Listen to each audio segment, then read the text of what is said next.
The structure of the shoulder joint, or girdle, is the only joint that allows 360 degrees of rotation. The scapula, clavicle, head of the humerus, with their ligaments, cartilage, and muscle, form the shoulder girdle. Movement of the shoulder is accomplished by various muscles, ligaments, and three major joints. The acromioclavicular, or AC joint, is formed between the acromion process of the scapula and the clavicle.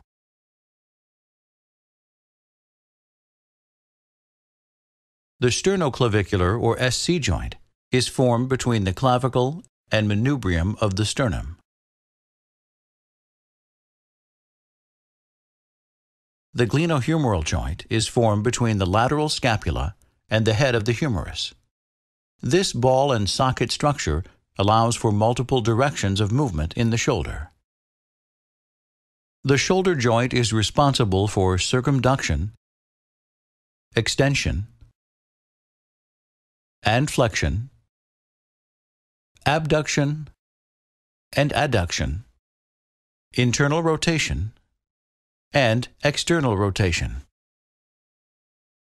An acromioclavicular separation, or sprain to the AC joint, commonly occurs from falling on the tip of the shoulder or an outstretched arm.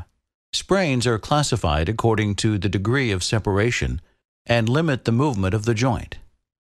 Treatment is with PRICE, protection, rest, ice, compression, and elevation or immobilization.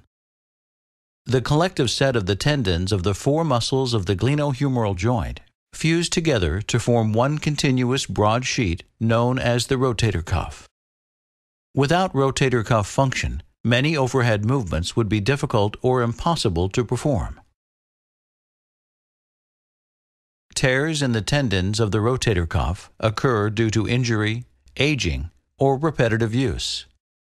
Treatment depends on degree of tear and may include rehabilitation or surgery.